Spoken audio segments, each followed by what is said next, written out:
এই যে তোদের খাবার দিচ্ছি নে। এবার তাড়াতাড়ি খেয়ে দে, বড় হ। আর আমাকে বেশি বেশি করে ফল দে। আহারে, তোর বুঝি খুব কষ্ট হচ্ছে তাই না? আমিও বুঝি। আজ আমার একটা হাত যদি এভাবে ভেঙে যেত তাহলে কি কষ্টই হতো আমার।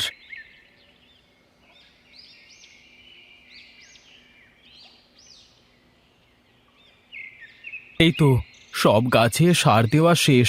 এবার যাই, বাড়ির দিকে যাই।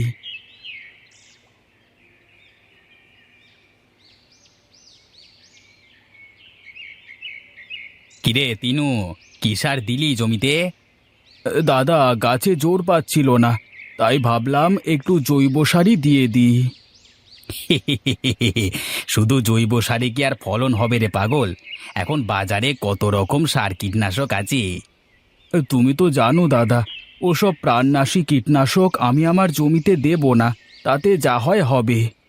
দেখ, তোর যা ইচ্ছে কর, আমার বলবার দরকার আমি বললাম। তোর শুনবার হলে শুনবি, না হলে শুনবি না। তা বটে, কিন্তু তুমি কোথায় চললে এই রোদের মধ্যে? কোথায় আর যাব, দেখি জমিতে কলা গাছগুলোর কি অবস্থা। বেশ, চলো আমিও যাই, দেখে আসি তোমার কলা গাছের চেহারা কেমন হলো।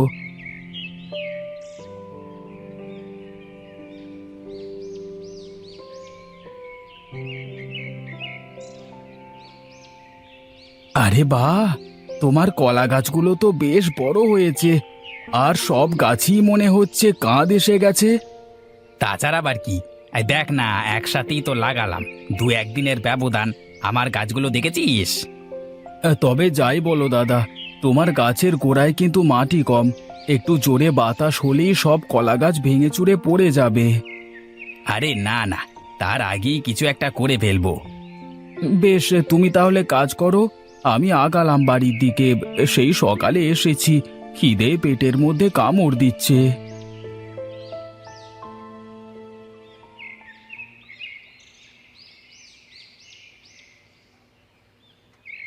কই গো গিন্নি, কোথায় তুমি?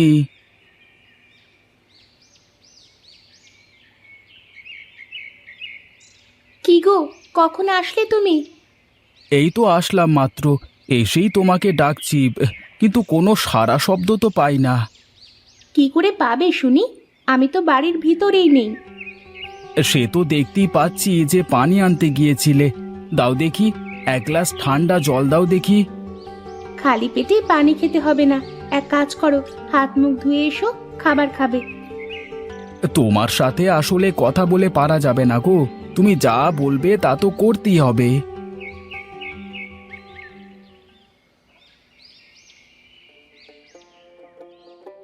কি গো, তোমার মুখটা এমন শুকনো শুকনো লাগছে কেন?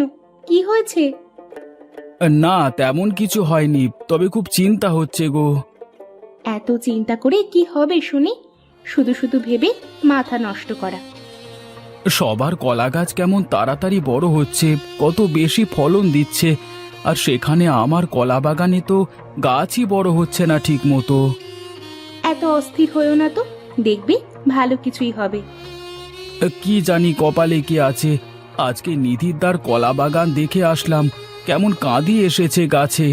আর আমার অপেক্ষার ফল মিষ্টি হয়, শোনোনি তুমি? একটু ধৈর্য ধরে দেখবে ভালো কিছুই হবে।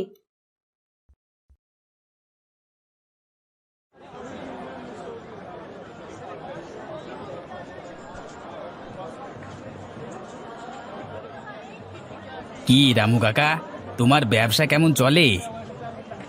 আর ব্যবসা, ব্যবসার যা পরিস্থিতি রে, তাতে করে ব্যবসা বন্ধ করে ঘরে বসে থাকতে হবে।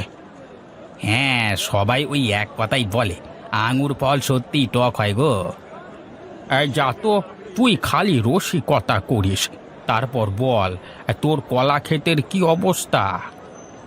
হ্যাঁ, গাছ তো খুবই ভালোই হয়েছে কাকা, কিন্তু কি জানি শেষমেশ কি হয়।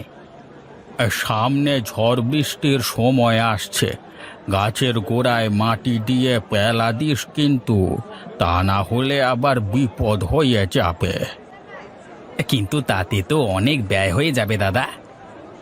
ফল নিতে হলে তো খরচ করতেই হবে, আর তা না হলে যদি সব গাছ পড়ে যায় ঝড়ে বাতাসে? তা কথা মন্দ বলনি কাকা, কিন্তু এত গাছে পেলা দিতে গেলে তো অনেক খরচের বিষয়। এখন ভেবেচিন্তে দেখ কি করবি। আর মাটির তো সেসব গুণাগুণ নেই এখন, আর সার কীটনাশক সব কিছুই শেষ করে দিচ্ছে। তা না হয় হলো, তা তুমি তোমার ফলের ফরমালিনের কথা তো বললে না। বলি, তোরা যে সব সার ফাস দিয়ে সব ফলাস, এই ফল তরতাজা রাখতে হলে তো আমাদের ফরমালিন মেশানোই লাগবে। না, তোমার সাথে পারা যাবে না। শোনো দাদা, এবছর আমার সব কলা কিন্তু তোমাকেই নিতে হবে বলে দিলাম। আচ্ছা আচ্ছা, সে সময় তো আসুক, তারপর দেখা যাবে। বেশ, তাহলে আমি গেলাম কাকা, দেখি বাজারটা ঘুরে আসি, কি অবস্থা বাজারের।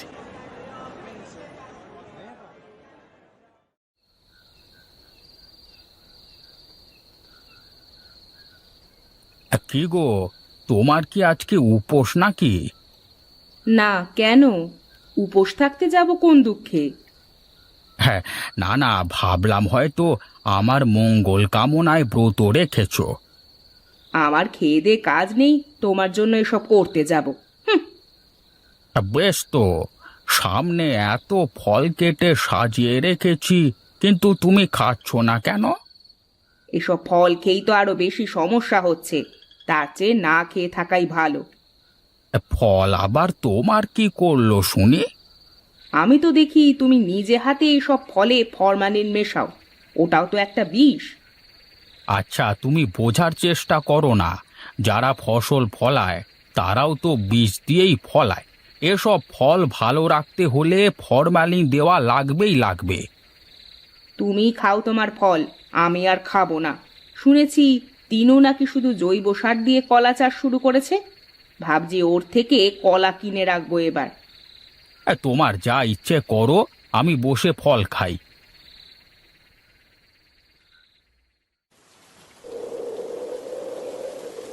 বুঝলে গিন্নি, বেশ জোরে জোরে বাতাস হচ্ছে।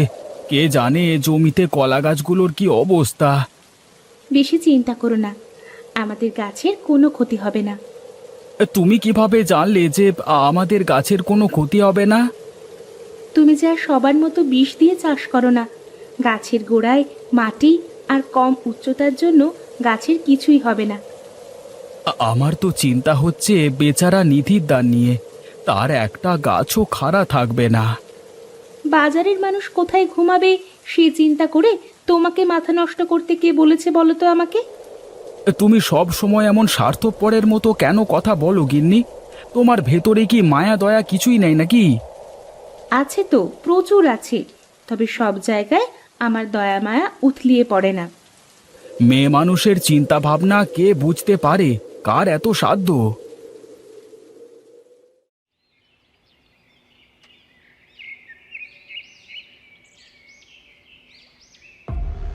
হায় হায় রে, এ আমার কি সর্বনাশ হলো! আমার যে সব শেষ হয়ে গেল। আগে জানলে তো সব গাছই পেলা দিয়ে দিতাম, এখন আমার কি হবে? দাদা, ভেঙে পড়ো না। তোমাকে তো বলেছিলাম গাছে পেলা দিতে, কিন্তু তুমি তো শুনলে না। আমি তো তোর কথা না শুনে বড় ভুল করেছি রে তিনু, তুই আমাকে মাফ করে দে ভাই। দাদা, এখন আর এসব বলে কি লাভ বলো? যা হওয়ার তো হয়েই গেছে। তাই বলে আমার সব গাছ পড়ে গেল? শুধু আমার না, এলাকার সবার কলা গাছ ভেঙে চুরে শেষ হয়ে গেছে, শুধু তোর গাছগুলোই দাঁড়িয়ে আছে। দাদা, আসলে মাটির গুণাগুণ ঠিক থাকলে সে মাটিতে তুমি যাই করবে না কেন, সেখানে সোনা ফলবেই ফলবে।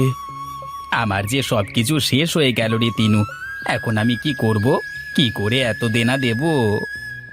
এক কাজ করো দাদা, তুমি আজ থেকে আমার সাথে আমার জমিতে কাজ করো। ভালো ফলন হলে তোমার ক্ষতি পুষিয়ে দিতে পারবো। সত্যি বলছিস রে তিনু? আমার যে বিশ্বাস হচ্ছে না। দাদা, বিপদের সময় যদি মানুষের পাশে না দাঁড়াতে পারি, তাহলে আর আমার এত কিছু করে কি লাভ? সত্যি রে ভাই, তোর মতো করে যদি সবাই ভাবতো। নে নে চল, তোর জমিতে গিয়ে দেখি।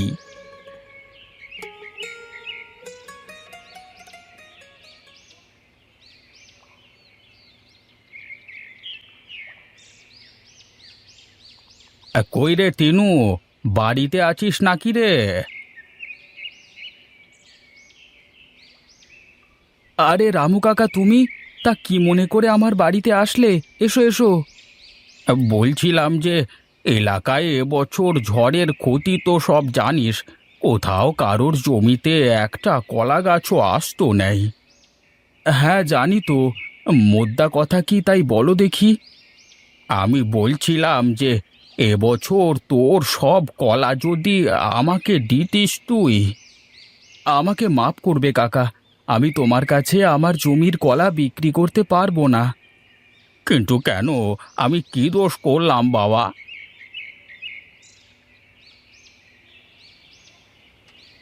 কাকাবাবু, আপনি তো ফলের সাথে ফরমালিন মিশিয়ে বিক্রি করেন, তাই আপনার কাছে আমাদের জমির কলা বিক্রি করা যাবে না।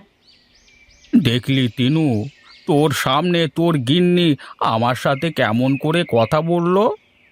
গিন্নি তো ঠিকই বলেছে কাকা, তুমি বরং অন্য কোথাও দেখো। বড় ভুল করলি রে তিনু, এর মাসুল তোকে দিতেই হবে কিন্তু।